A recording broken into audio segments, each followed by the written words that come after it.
All right, God bless you. Welcome inside of the Bishop Show. I'm your host, Bishop Jeffrey Lee Melvin. So glad you decided to tune in with us on this day. This is the day the Lord has made, and we shall rejoice and be glad. And they're going to stick with some current topics today. And I thought about it.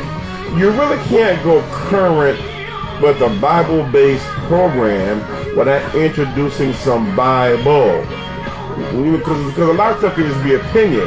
So we need to go line upon line, precept upon precept and all that. We live in New York State. God bless all of you that are outside of New York State.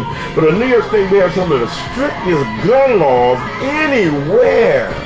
Now I'm going to talk about how biblical is it for them to put in, kind of put our handcuffs on concerning protecting our family. You probably know where I'm leaning right now. But anyway, I have a special guest with me today. We're going to come back and talk inside of the Bishop Show.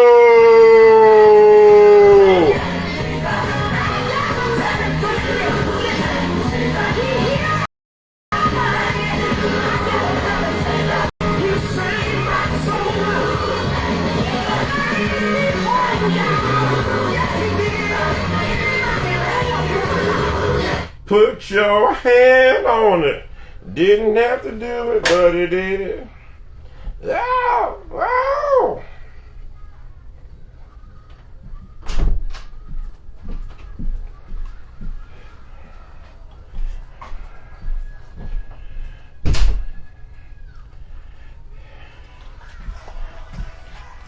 Do do do do do do do do do do do do do do.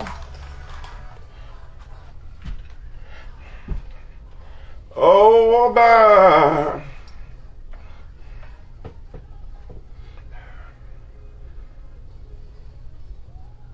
Woo-hoo! Welcome back inside of the Bishop Show. I live every week to be able to do that woo-hoo, by the way.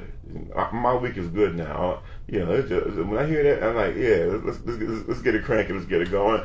Bless you. Hope you're doing well on this wonderful, beautiful day. If you're listening in the summertime, you know what I'm talking about. This has been the greatest summer for me. Very few days where I was rained out and couldn't ride my bike. So I'm excited about that. Excited also about the folks that are going to help me carry this thing out today. We talked a little bit about it, but there's a lot of meat left on the bone, dealing with what's going on here in New York State. All right, let me give you just a little bit of background. I'm going to bring our folks in. The Supreme Court said that the New York State and some other states, that your gun rules are really unconstitutional. How hard it is for folks to get guns, and they're very restrictive. So they said, okay, you need to look at that and revamp it. And the Fed said that. So what our acting governor, she's not acting, Governor Kathy Hochul did, was double down on it and said, all right, then I'm going to make it more restrictive. I'm going to take the straw away for you to build these bricks with. So you can't have guns in this place. You can't have guns in that place. You can't have guns over here. If you have this, you're going to get time for that. And actually, so now the restrictiveness of having guns, bearing arms in New York is worse than it was before the Supreme Court said y'all doing it all wrong. All right? So now, let's leave that right there. Put that down right there. Back during my day, with me and Belinda Jones, hey, Lil, when we got saved on the altar saying Jesus, Jesus, Jesus, Jesus, Jesus, Jesus at Church of God by Faith, saints were not supposed to have guns. It was like a sin. You don't remember that day, the genre. It was a sin. Pastor Cooper remember that. He old Church of God in Christ. If you had a gun, especially a handgun, you were a straight sinner. You on your way to hell. We don't think like that for the most part now anymore, and I want to get into that, and also want to get into that the idealism of defund the police. All right, before I do that, I want to say hello to the folks who are going to help me carry this out. Pastor James Cooper, what's up, man? You all right? God bless you. I'm doing just fine and dandy. Good, man. You're moving a lot on the other side of the glass. Are you like getting together some songs to go along with our theme today?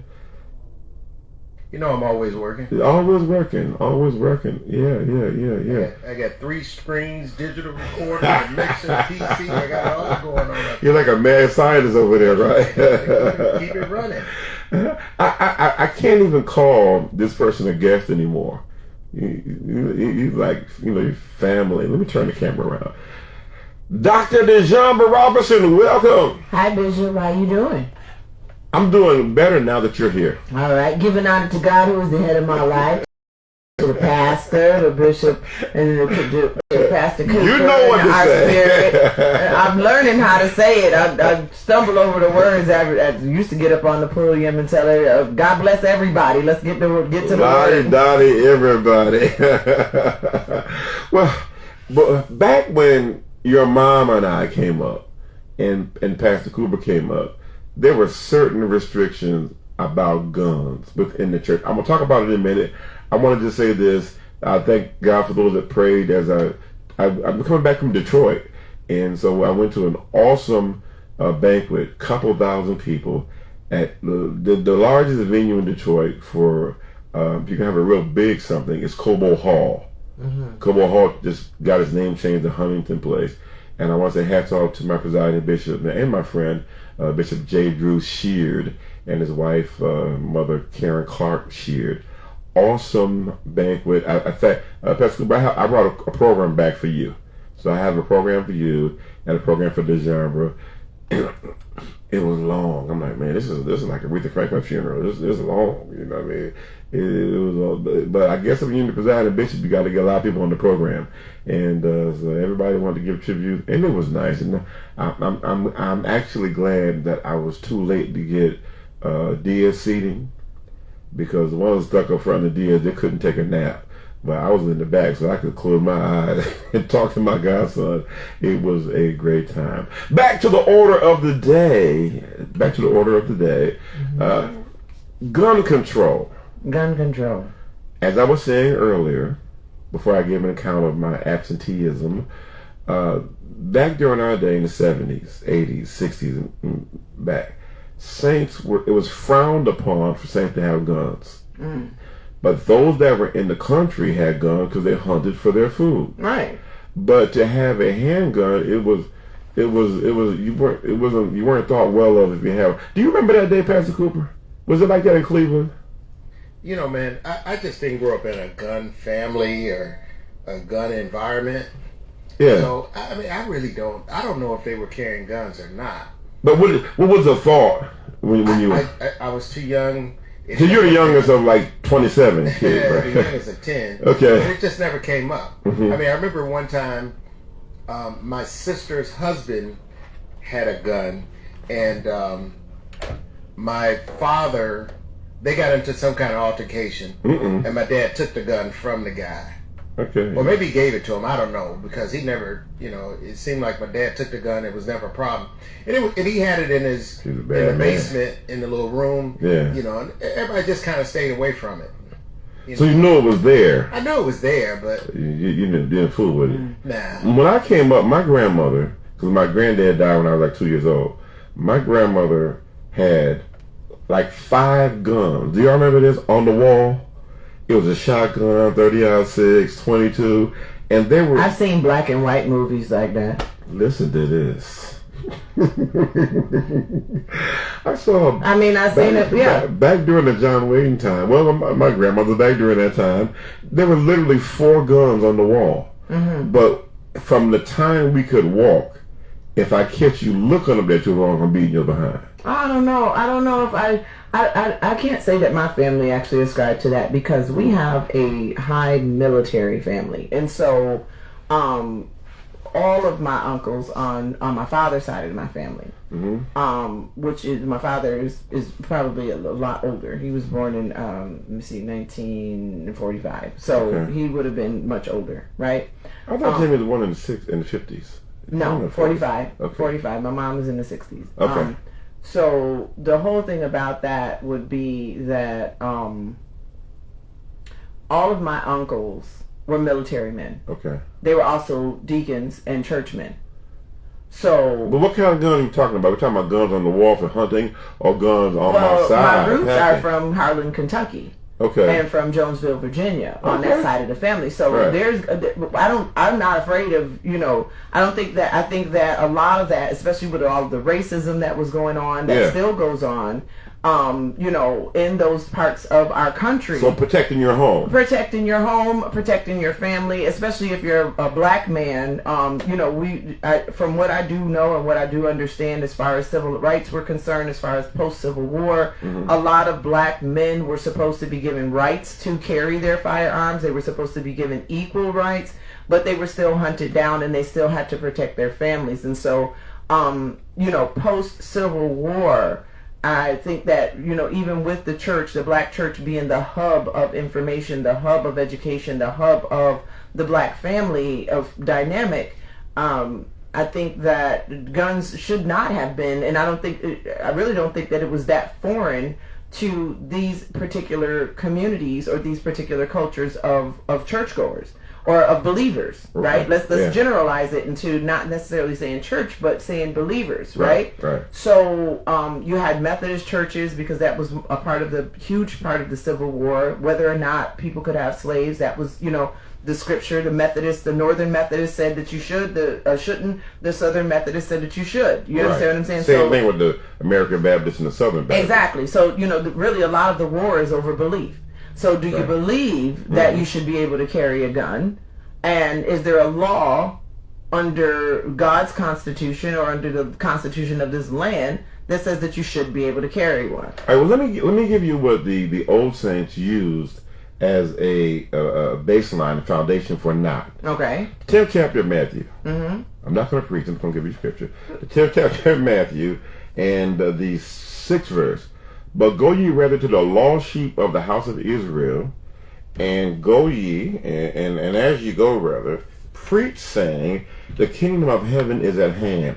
Heal the sick, cleanse the lepers, raise the dead, cast out devils, freely you have received, freely give. Verse number 9. Provide neither gold, nor silver, nor brass in your purses or your wallets, nor scrip for your journey, neither two coats, neither shoes or staves, right? And that's like a walking cane or something that you can fight people off with. Right. For the workman is worthy of his meat. So don't take anything that you need to defend yourself. Right. Because I'm going to be with you, and the workman is worthy of his meat. That's the 10th chapter. The 10th chapter of what, Matthew? Of Matthew. Okay. Now remember, the 10th chapter is also the place where he called his disciples together. Right. And so he had them to go out 2 by 2, right? Yeah, 2 by 2. Right. Don't take anything. Don't extra. take a credit card. Right. Don't even That's take also 2 in coats. Luke too. I think it's in the beginning portions of Luke. Yeah. I think it's Luke chapter 9 or something like that. Yeah, in the earlier parts. Exactly. The gospel dealt with that. So he had them going out, by faith. Yeah, but can I add something to that, Bishop? Okay, sure. Because I was listening to you read. See, he also sent them on assignment. What they were actually going to do was to heal the people. He was sending them to do ministry. Mm-hmm. Right? In the beginning of that portion, I don't have it in front of me, but what you read, you said when he sent them out, he was sending them to go to the lost sheep of Israel, right? So he's sending them out to people who are hurting. He's sending them out to people who are hungry. He's sending them out to people who need salvation or who need to know about the kingdom of heaven. Mm-hmm. And I'm going to stop there because I'm going to make another point when you make your next point. Okay. So the goal then is that you don't need to take weapons and firearms and extra stuff when you're going to give people bread and going to give people food and going to give people shelter, and you understand, to meet a need. Yeah. Right? You don't need that. They're literally going out by faith. They're going out by faith, but this is also an earlier part in the ministry. Right. The beginning of Jesus' ministry. It was the beginning of Jesus' ministry. So let's go ahead. I'm gonna let you. I'm with you. So I don't want to jump ahead of you. No, good foundation. Great foundation. Now the saints use that saying, you don't got to take all that stuff. You don't need guns to do ministry. To That's where I am. Depends on what kind of ministry it is. Now that's what we're talking about now. So you don't need guns to go feed the hungry, right? Or the lost sheep. Depends on what side of town you're on. It depends on what side of town. Now nowadays, so let's go ahead. So but what I'm saying is when they use that now to modernize it, I would push back against that understanding to say, where people say you don't need guns to do these things, you don't need to weaponize yourself. Okay, that's good, because you have to understand this is the beginning of ministry. You're going to establish the kingdom among people who don't know God. Right. Mm-hmm. So you don't need to take a gun or a tunic or actually anything extra, right? Because you also have to remember, I preached last week that there was a certain man that was going down. Jesus told the parable about the Good Samaritan that came to the aid of someone who was in need at on the side of the road. And so there were people who would rob you, right? If you were traveling certain roads, and you could fall into, because the man, he fell into a hand of thieves. He didn't have a gun, right? Or he didn't have a weapon. Otherwise, he probably wouldn't have been overtaken. But then at the same time, if you're outnumbered, it doesn't matter what you have. So I'm going to digress a little bit here, but what I'm trying to say is this is early in Jesus' ministry, just for theological understanding. And then we also have to realize what their task and what their assignment was. So sometimes people can take certain scriptures way out of context to make it fit something. Yeah. Well, let's jump up then. Yeah. Okay. You mean, so we know that he called his disciples in the 10th chapter of the book of Matthew. He called the 12 disciples, right? But let's jump up to Luke, who was a doctor. Who was, of all the gospel writers, he was the most descriptive. Right. Even though he was not a disciple. He was a physician. But he took really good notes. He took good notes. And they say really the gospel according to Luke really could be the gospel according to Peter, because they believe that Peter was too ashamed to write, because he thought he was unlearned, and so they thought he kind of transcribed it, gave it to Luke. That was a smart move. I think it makes sense too. If you don't know how to write, find somebody who can write, and the doctor can write. All right, here you go. 22nd chapter of Luke. Okay. Right. Yep. 22nd chapter of Luke, and the 34th verse. This is good stuff. Make it 35.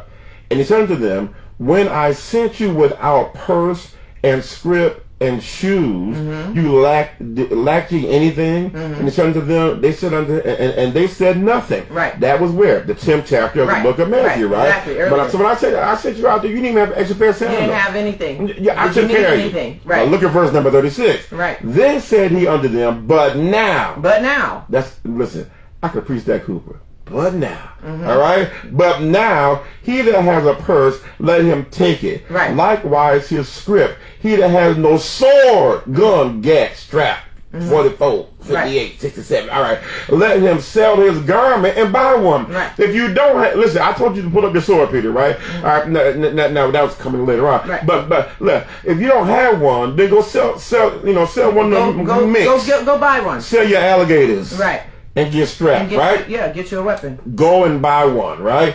He said, for I say unto you that is written, this must be accomplished in me. And he was reckoned amongst the transgressors, for the things concerning me have an end. And they said unto him, listen, verse 38, Lord, behold our two swords.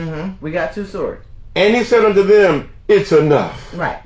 Okay. Now this is Jesus advocating for self-protection, right? Self-defense, right? But you also have to consider the timeline as well. This chapter in Luke chapter 22 is also right after the Last Supper, and so Jesus knows he's about to be taken into custody. He knows he's about to be taken into captivity. They're getting ready to crucify him. These are all of the things that God has prophesied concerning him, concerning his death, concerning his burial and resurrection. Right. And he wants his disciples to be equipped. In the beginning of the ministry, there was no need for that. Well, but by then, too, I agree with you. Yeah. By then, their fame had spread abroad. Exactly. People knew who they were. They know how they got out. Right. So if I were to take this in my own spiritual context and to kind of take it into a prophetic nature, I would tell pastors and leaders, there's a war coming against the church.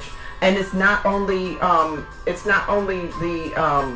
oh, I'm so sorry. It's mounting up right now. Yeah, it's mounting up right now. And so the thing about it is, don't be disarmed at this point. Now, you've done your food baskets. You've done all of your stuff. But the word of God is now coming against the law of the land. And so now the kingdom of heaven is at hand, and you need to be armed, not only just with the word or equipped with the word, but you need to be equipped with a sword. Do you believe that, Pastor Cooper? Do I believe that? And the Second Amendment for saints. Well, yeah. The thing is, though. Okay. we're in a very, very peculiar time. Yeah, we are. Okay. And I think too much of anything will have a negative impact. Right. I should have started that militia. Yeah, everything in moderation, I think. And so I think that we've gotten to a place, and I think what you're really talking about is gun control. Right. And so it just seems to me like we've gotten to the place where the laws and the requirements are so loose that we've allowed guns to be placed in the hands of bad men, and there's no way to really separate, the wheat from the tare. There's no way to separate the good men from the bad men. So then the question is, okay, do we have to infringe on the good men a little bit so that we can get to the bad men, or do we just leave it as it is and let it all, and let the bad men, and let God do the sorting out at the end, and while we're still losing lives, right? So because who does gun control affect more than anybody? It is not the bad guys. They stealing their guns. Yeah. So I think that what y'all getting at is, like, in the state of New York, you got Hochul that is really going to the extreme on gun control. But I think this is more of a tit for tat. Mm-hmm. I think that when the Supreme Court did what they did, then now she's going back, and I think the NRA is in the middle of this. Mm-hmm. Yeah. And so, not everything makes sense right now. Well, I think she knew it was going to be challenged. Carl Palladino, who ran for the governor a number of years She's being back. pressed to do something. You have to do something. Yeah. Everybody, we've been talking about this for 13, 14 years with all these mass shootings, and nobody seems to do anything. So she's doing what she can do, and as much as I disagree with what she's doing, I'm glad she's doing something. But how much of it is window dressing, though? Well, we already have tough laws. I know, but it's impacting the NRA, and I think that we all know what to do. Come on, we all know what to do. All you got to really do is have the same requirements for assault weapons as you do for a handgun.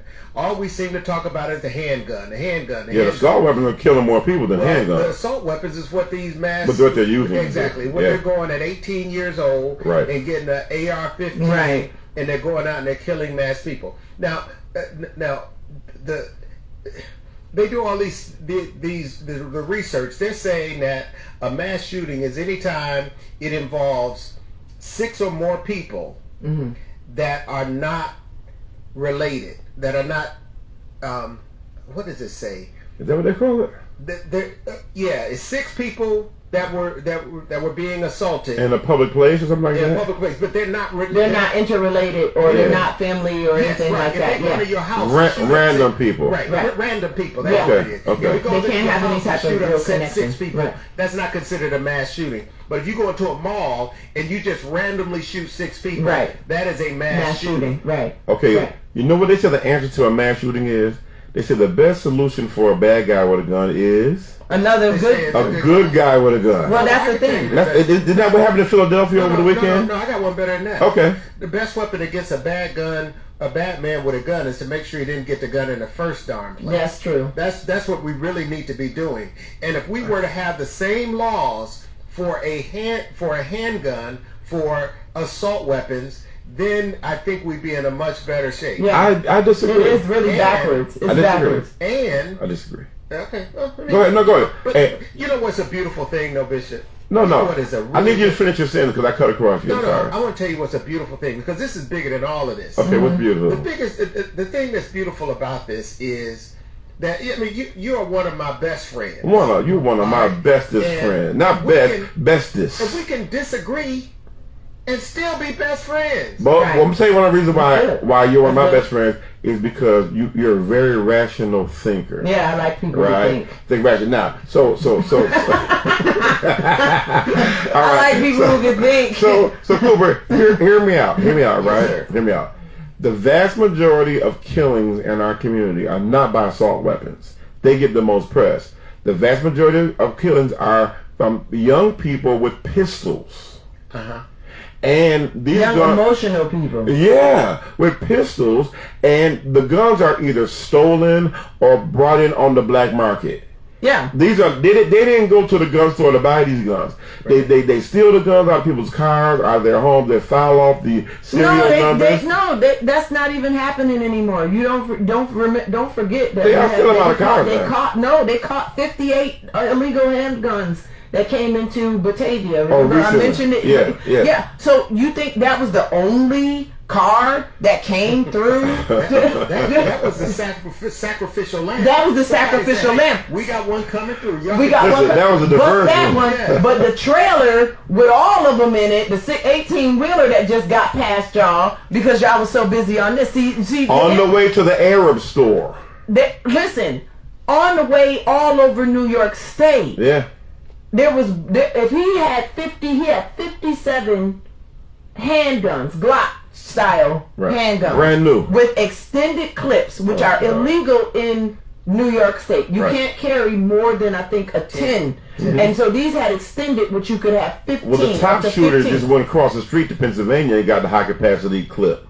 Listen, this guy, I read the story, I read the article that happened. I can't get all of the details, but the gist of the story was that this guy was sent to Texas. He was sent to Texas on a plane.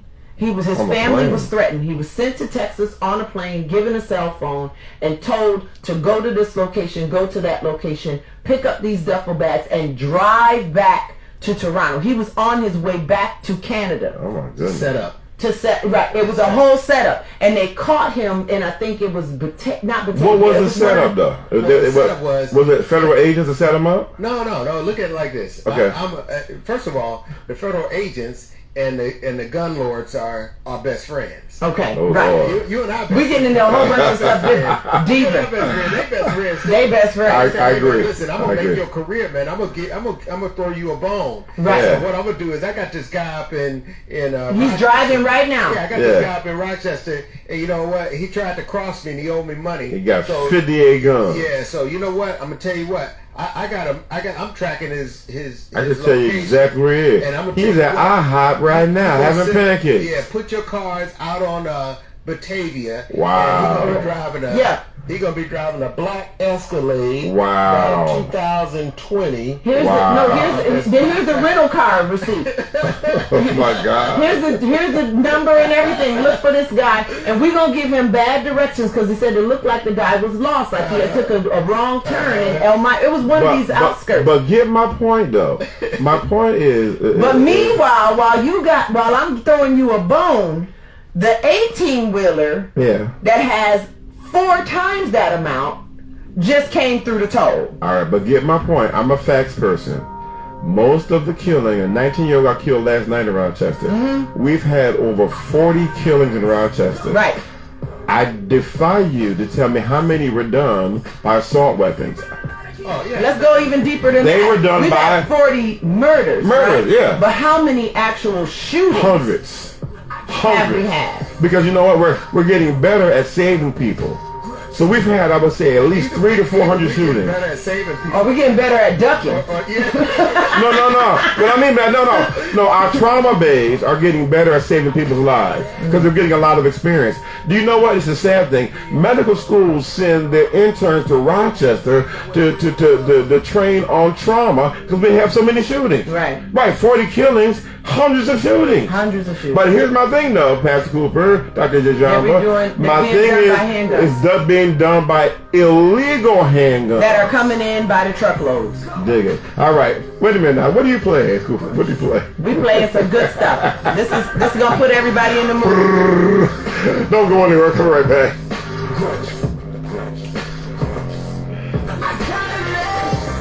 Good stuff. Good stuff. Good stuff. This is what I'm saying about. Are you still on the mic? We're not on the mic. I am recording. I am on track. This is what I'm saying about thinking the process through. Yeah.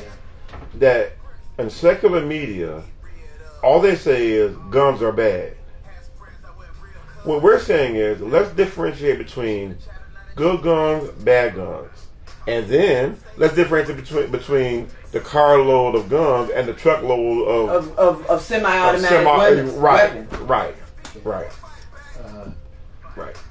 Yeah, I mean, You talking about guns and stuff. I can't play, Jesus keep me near the cross. I gotta go. You're going to time film me. But you're a great DJ. You know what I thought about you, just offline on this, because they're having something at the Highland Bowl, and they were trying to figure out who they were going to get for Sunday. I was like, we should have our Spirit DJ for Sunday. Oh, my goodness.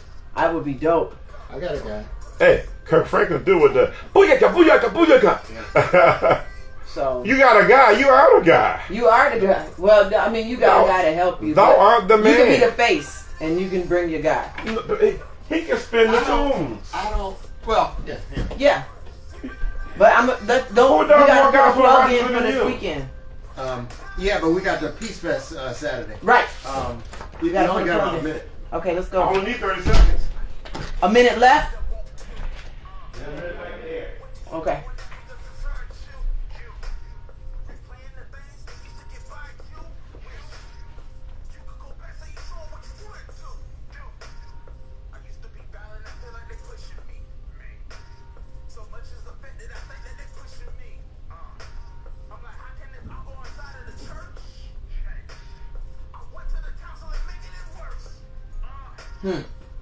That's deep.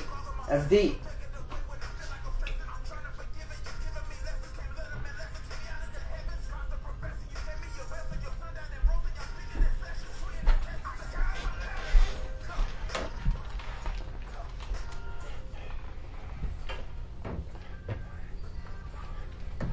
I'm going to do like Marvin Sapp.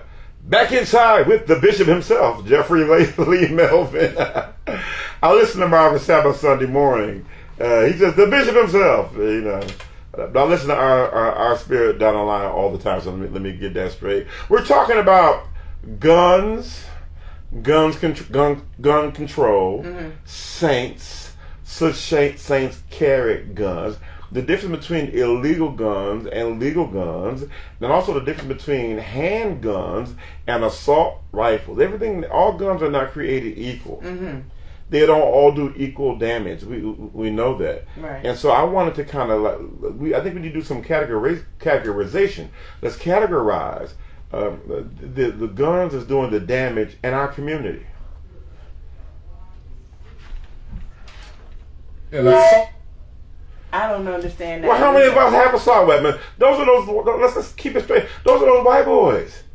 But down south, though, the black militias have assault weapons down south because they're getting ready for the war. Well, yeah, and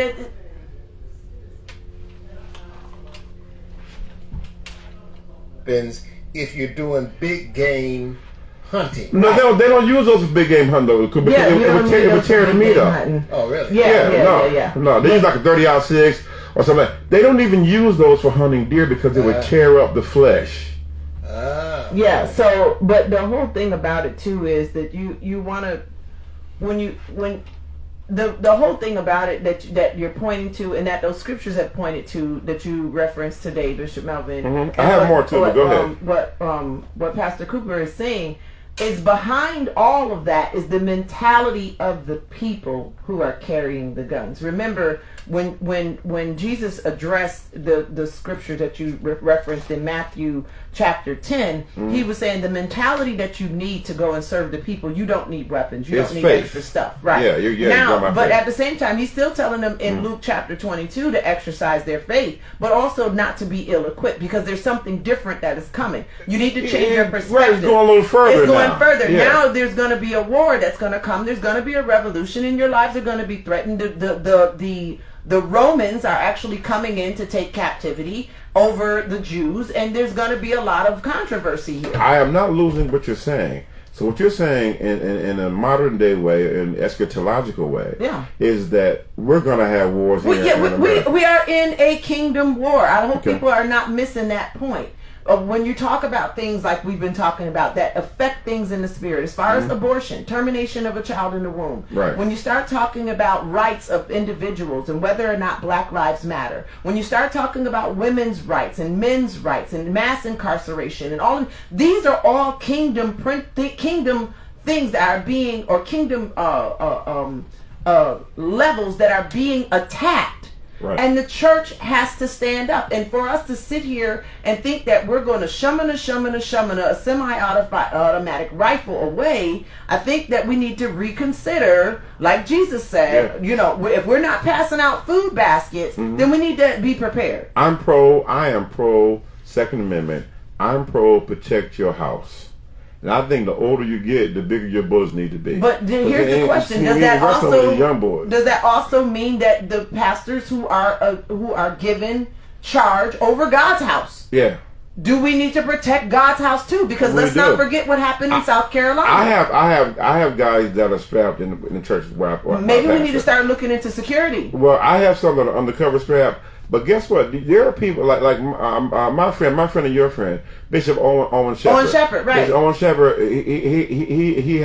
He does security. He has like 30 different locations that he has security. Right. He has people over in Dubai, right? And we talk about that. We're in the same club together. Right. We're saying we both ride motorcycles. Right. Now you're saying, Bishop, the need is getting greater and greater. Yes. I'm getting calls almost every day. Exactly, for protection. Yeah, and the harvest, including churches. The harvest now, the concept or the principle that I'm getting ready to quote, the harvest is plentiful. Yeah. It is the laborers that are few. And so I think that, and this is, I admonish Bishop Shepherd and all of those who are black and brown people or people of color who have security businesses to host a class for pastors. Because with these rules that are now coming down through Kathy Hochul, that we have to have classes before we can even purchase firearms now. And so they're making it stricter. So there are more gun restrictions to also not just prevent bad people from getting guns, but also to prevent good people from Those getting are the guns ones being hurt the most. Well, yeah, but we have to take the right steps, and we have to be strategic in what we do. So if we have the resources, everything that we have is in the kingdom. This is what Jesus said. He said, did you ever lack anything when I told you not to take anything? No, we never lacked anything. Let me tell you. I know we got to get ready to go. You're fine. Let me tell you what Aaron Johnson said. And Aaron Johnson, one of my friends, a football friend, back. I love Aaron Johnson. Aaron's He's cool awesome. people. I like. He's a good thinker. He'll challenge you. Yeah, he thinks. I like him. He said that today. And watch this now. This goes along with your conspiracy theory, which is not a paranoid theory. It's actually a realistic theory, and that is that the same way cocaine was pushed in our neighborhood in the 80s. Guns are being pushed. And because these young boys are not manufacturing these guns. We're not manufacturing. They're not making guns. They're being manufactured in Texas. And we're not growing cocaine either. We're not growing cocaine. That's coming over the border. We don't have any poppy fields. No. Trust me. There are major corporations and high-level politicians that are making these things happen. Yeah. Agreed. And we said we wrestle not against what? In high places. It's wickedness in high places. We can't get groceries on the shelf anymore. Right. They're running out of everything. You look at how much it costs for a pack of chicken wings now? Yeah. They should throw chicken wings out the backyard on the ground for black folks. And they're sizing it down. So you're not... So they're raising the price and portion control. Yeah. And this is having that problem with crack cocaine. Nope. Or opioids, or fentanyl, or weed. They're growing it in factories and weed. And so, but we also have to see. When I step back and look at this, I see the strategic movement. The enemy has nothing new. There's nothing. We are not. What is it? The Bible said we are not unaware of his schemes. Right. We're not ignorant concerning his devices. The devil plays the long game. The generation that we are now dealing with is the generation that was born out of the crack epidemic. Right. So they automatically came, and then they were not raised in church a lot of them. Right, exactly. And then you had the Similac, the Infamil that messes with the brain capacity, the frontal lobe development, all of this different stuff that makes people highly emotional, highly hormonal, and now we're dealing with that where they don't know how to cope with aggression and anger. And this is what I love. Well, you see that because you're a school teacher. Yeah, but Pastor Cooper, I want to give you a shout out for playing that song about letting go of the grudges, because that's the mental push behind all of this. Exactly. Facebook fights, and they turn into real life. And they say here's the code word. When I see you, it's on site. Right. So now, on site. Kids, for you folks over 40, on site means wherever I see you, it's going down. It's going down. So now you put the thread out. Right? So in the hood, you can't put the thread out, and then I come face to face with you, come my brother, hey, there he is. You know what you said, man. Right. Get the poppers on site, and then you don't do anything. Then you're a scrub. And it's an ego. It becomes an ego thing. It's an emotional thing. Yeah, it's flesh. Exactly. And so the whole thing about it is, we have these things that are pushing. So when people pray, if you're one of the people that ascribe and says, well, we shouldn't carry guns, we should just pray. Okay, well, pray for the mental health or the mental capacity of our generations that are picking up these guns because they feel that they have no other alternative of problem solving. When we really start getting to that, now we're starting to put the rubber to the road. But meanwhile, back at the ranch, I want to stick with our foundation for a second. Matthew 12:29. Or else can one enter into a strong man's house and spoil his goods, except he first bind the strong man, and then he'll spoil his house. Right. So then you have to disarm people before you take advantage of them. But the disarming has been happening for generations. That's what I'm saying to Ms. Coco. Yeah. Why you want to put a further restriction on me when I have to have 16 hours of gun training? And I can't carry my gun, to anywhere public. The places that they restricted are the places I need to have my gun. Right. Okay. Look at the other side of the coin. Okay. The other side of the coin is that if you're not a law-abiding citizen and you go into one of these places, then they have the right to charge you heavily. Right, and that is going to contribute to mass incarceration again. I don't think Binghamton Boy was thinking about that. I mean, if you do the crime, pay the time. Right. Yeah, but Binghamton Boy was like, I'm going in to kill some black folks. And he knew that he was illegal. When he was illegal, his firearm was legal. The capacity was illegal. Right. His intent was malicious. The act that he carried out was felonious. Right? So I don't know how this happened. He got charged with 20 counts of murder. I'm like, wait a minute, he killed 10 people. So it could be that he got 10 state counts and 10 federal counts. Yeah. And it was on two different levels. It was on two different levels. But here's the thing: now the taxpayers have to take care of him for the rest of his life. They're going to give him unless the Fed said we're going to fry him. Well, then that brings a whole nother thing, a constitutional, and again, we can appeal it for the next 25 years. Well, and then it's also going to be politicized. Remember, people are running for offices in these next couple of years. Yeah. Let me ask y'all this. Are y'all pro-death penalty? Are we pro? How can you be pro-life and pro-death penalty at the same time? I'm asking you all, are you The Bible pro-death penalty? says that you cannot serve two masters. You still didn't answer the question. I'm not gonna. See. Okay. Pastor Cooper, you believe in death penalty? No. Okay. I've seen too many times when our justice system didn't get it right. I agree with that. The justice system doesn't get it right. I'm a lifelong advocate for not going forward with the death penalty, but then when something happened where this guy killed a mother in front of her 3 kids, and it was caught. It was, and I said, in a case like that, they may need to take care of him. What is this talking? But wait a minute. I don't know. I don't know. A person who didn't finish. I didn't finish my thought. The only thing I can wait a minute. But then I thought about my stance on pro-life. And I said, no, just give him life in prison. Well, I said, listen, I didn't finish my thought, Cooper. I'm on the side with y'all.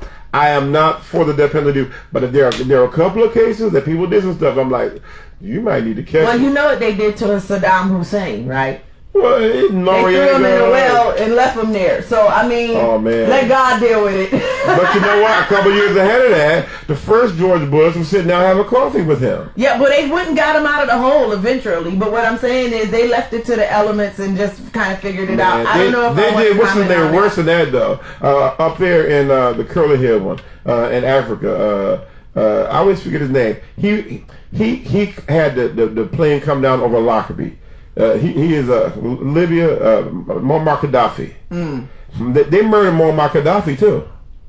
I don't know if they didn't put him in a death penalty. No, they had him assassinated, and you know why? That's different. He was talking about bringing the African nations together and having one currency and pushing out the Russians and the Chinese and the Americans.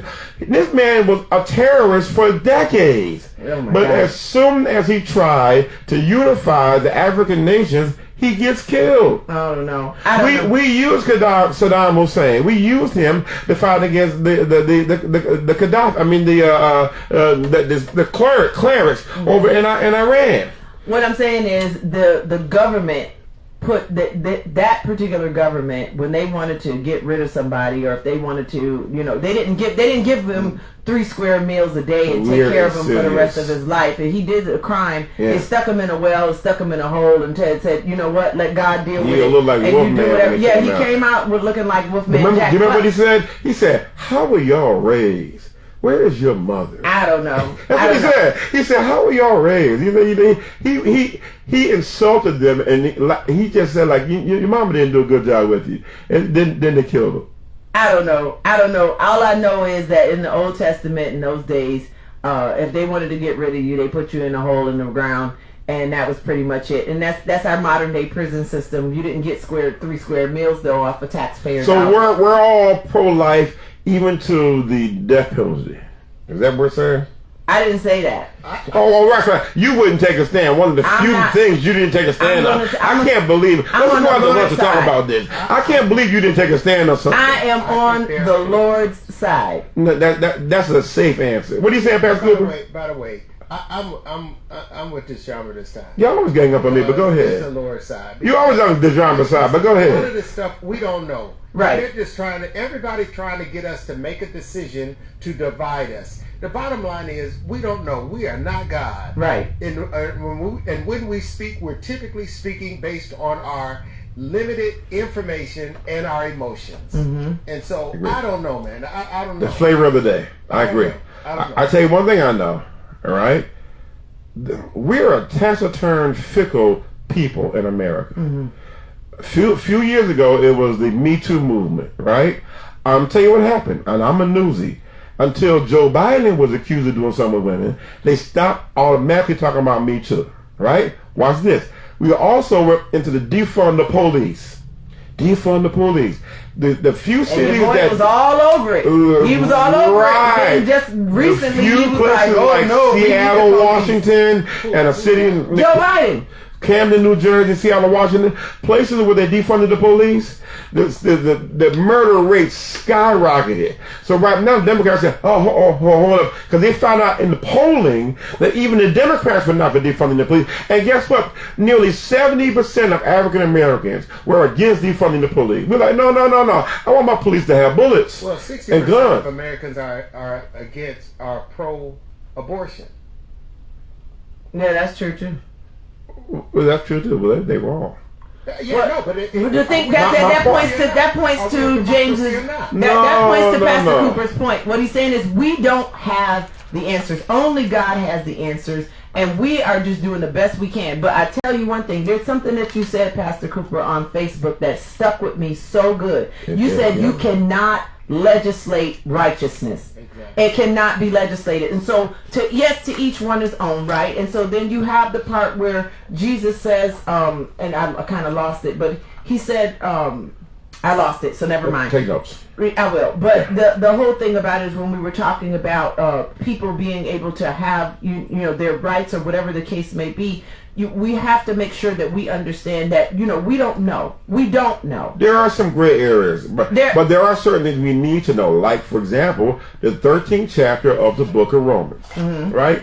I think this is what I was thinking of. Let every soul be subject unto the higher powers. There are no powers but of God. The powers that be are ordained of God. So whosoever resists the power, i.e. the police, the magistrate, those that are in charge, resist the ordinance of God. And they that resist shall receive to themselves damnation. For rulers are not terror to good works, but to evil. Without them be afraid of the power, do that which is good, and thou shalt have praise of the same. For next to the saying about the police, verse number 4, he is the minister of God to thee for good. But if thou do that which is evil, be afraid. For he beareth not the sword, the gun, the 38, the 44, the Glock, whatever they're carrying, in vain. For he is a minister of a minister of God, a revenger to execute wrath upon him that doeth evil. So again, it goes to the mindset of the person. It goes that's hard. To the spirit of that person. But that's concrete. That the people that are upright in heart. Right. No, I'm sorry. These are the enforcers of the law. Mm-hmm. This right here, chapter 13 of Romans is talking specifically about those that enforce the law, that keep the peace, that do civil good. Now, we know that there's some bad ones. Yeah, there's some bad ones. And then he addresses that too. And but again, it points to the heart and the intent of the matter. And this is why God says, eyes have not seen, nor have ears heard, nor have they entered into the heart of man to understand God's purpose. God searches the heart. Right, exactly. God searches the heart of all people. Right. God is the judge of all people. Mm-hmm. God is the one who will determine. There are some people who, like, I think George Zimmerman, they didn't kill him, but I believe and I pray to God that he is going completely bonkers in his mind because of what he did to Trayvon Martin. Mm-hmm. You understand what I'm saying? Even though he didn't get... But our evangelical brothers and sisters praise him as a hero. But that's up to them. And God will do that. We talked about it earlier with Pastor Cooper. Wheat versus the chaff, right? The man said, this chaff has been planted in our kingdom on purpose by an enemy. And the master of the land said, let it grow together. We'll separate it all out in the end. Yeah, my day we'll do separate. I think we're all basically saying the same thing. I think there has been a 180 when it comes down to a lot of, even with sanctified folks, when it comes down to protecting your home. And this is what I tell people. I say, okay, you are not violent. I'm not violent, all right? You don't believe in corporal punishment, all right? But let some woman in the grocery store pull your daughter's hair. You about to lose your mind. Well, you're not gonna let anybody attack your children. That don't make it right. That don't make. Oh no, it's right to me. If you pull my daughter's hair in the grocery store, that goes back to mindset. No, I know it is right. What are you talking about? You trying to tell me if somebody attack your family, right? That you should turn the other cheek. That's not what I said. No. Please help me out. And that turning the other cheek is not biblically. That's not what I'm saying. What's dealing with insults? I'm saying that if you do something to my wife, right, chances are I'm going to retaliate. Ain't no chances you are going to retaliate. I'm not saying that what I'm going to do is right. I'm saying it's right. I'm saying that's what I'm going to do. And that's where we have the difference. But that's where we have the differences of opinion. And then you know what? We're saying the same thing. He's talking about the intent of the heart. Exactly. I'm talking about the intent of the heart, the intent of the mind too, and the cultural expectation. What I'm saying is that if somebody, God forbid, does something in any of our wives, if I'm at the grocery store with this genre and somebody run up on her, I'm obligated. Because if I don't protect her, guess who's going to give me a call? Listen, Mother Cox. Somebody run up on me, you better protect them. People can say whatever they want to say. Right. If you touch it, that's a different thing. Right. But you I'm like, baby. Well, you're only gonna say so much too. You're not gonna insult my wife in front of me. You will try to avoid it. You know. Come on, baby. Let's go. But if you touch my wife, you touch my daughter. You know, it's gonna be an issue. But where I'm agreeing with you and taking it to a step further is, I think God intends for us and expects us to protect our homes. Well, yeah. That goes back to the binding of the strong man. Okay, when you say home, you're talking about household. The people in the house. Not just in the physical house, your household. Like my couch and my... are you talking about the people? Listen, you ain't going to let nobody come in your house. Can I go in your house and go take your gold and silver? Not me, a bad guy. I will do my best to protect my house so that you won't do that. Right. Thank you. Well, and if you rob me, if somebody shows up to me and says, "Hey, listen," I got my 6 Sauer in my back, right? Right. I'm ready to go. But if you come up to me and say, "Listen, give me your wallet," yeah, you had a wallet, man. Matter of fact, you shouldn't have came to me with a gun with it. If you need money, just ask me for it. Just ask me for it. Now, see, that goes to mindset. You understand what I'm saying? It's just, you can have it, and because there are some battles that are not necessarily worth. There are some things that are replaceable, right? And there are some things that are irreplaceable. But that goes to that. I want to talk about next time when we come, because we got to get ready to close up in a little while. Next time, I've been dealing with watching this news and all of this heat. And you the Lord turn that spoke to TV me. off. She's distracted. The Lord said that this time you're going out by fire. And all of our resources are being burnt up. So next time when I come back, Bishop Melvin, I'll be ready to talk about that. You're going to talk about the global heat index in the Bible. Everything is on fire. Everything is on fire. California's been on fire for a long time. No matter how many AR-15s we sell, when it comes to global warming, if we ain't got no food, it don't matter. It don't Well, matter. the earth knows how to repair itself. But we don't know how to let the earth do it. But we are destroying ourselves. Yes, we are. Mankind, we're destroying ourselves. I think long before the earth catches on fire and burns up, I think the rapture is going to come. Y'all know I'm an eschatologist. We are right on the precipice of the rapture. Mm-hmm. And those that the righteous of God, the saved people, are going to be called out of this world, and then we're gonna I'm on that stuff with the battle of Armageddon, the devil being loose for a season, the you need a gun. Millennial. I am pro gun, but you know what? I am pro. You need a weapon. Legal ownership, and what's happening is Kathy Hochul's making it harder for me to. There are other weapons. There are other weapons. People were getting killed before guns came in. Listen, I'll get a crossbow. I don't mind. I know how to. Yeah, but you can still get a gun. I mean, she's not making it impossible. She's not making it impossible, but they're making it tougher, and I think that it does need to be a little tougher. It doesn't affect the bad guys. But it affects the good guys. I agree, but like I said, I don't think. Anyway, I think it's more of a tit for tat kind of thing. It was, and just she doubled down because of what the Supreme Court did. Exactly. Yeah. And so I think that both of them are trying to get some leverage to say, okay, where can we meet somewhere in the middle where we can do some. She knew that Palladino's people were going to appeal it, and it's going to go back to the Supreme Court again. She knew that, so she made the measures doubly hard in an effort to get somewhere in the middle. That's what I think she did. Yeah. That's what I think she did. She knew that the NRA, National Rifle Association, and the Carl Palladinos who ran for governor, and he's a conservative Republican, that they were going to mount a fight. They have something in the courts right now. They have something in the court right now saying, listen, you were already proven to be unconstitutional. Now, even more so now, since the Supreme Court said you messed up, now you're messing up even worse. Right. Well, luckily, we have some things that we're doing to change some of the energy and get some of the focus off of all of the violence. You better be careful. There was a guy named Pataki, also out of Buffalo.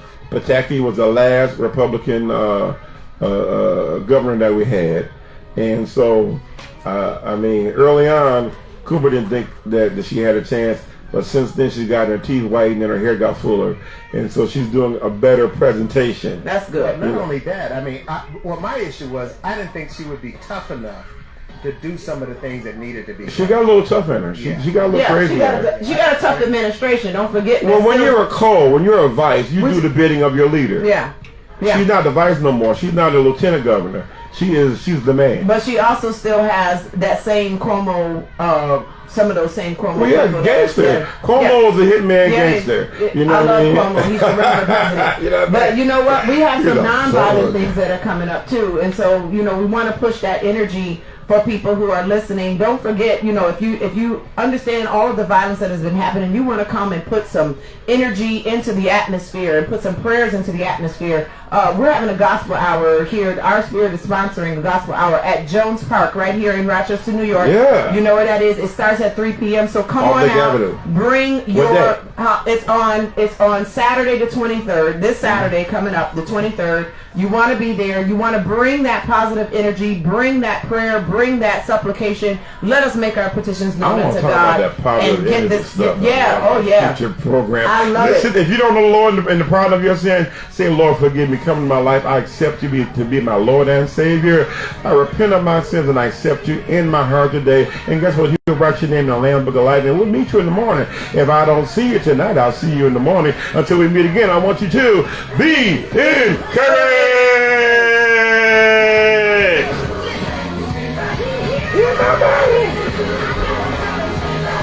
Hey, my soul made me whole, y'all. All right, I got it. You want to work? Yes. Okay. Hey, y'all, enjoy y'all. Friday, 10 a.m. Love you guys.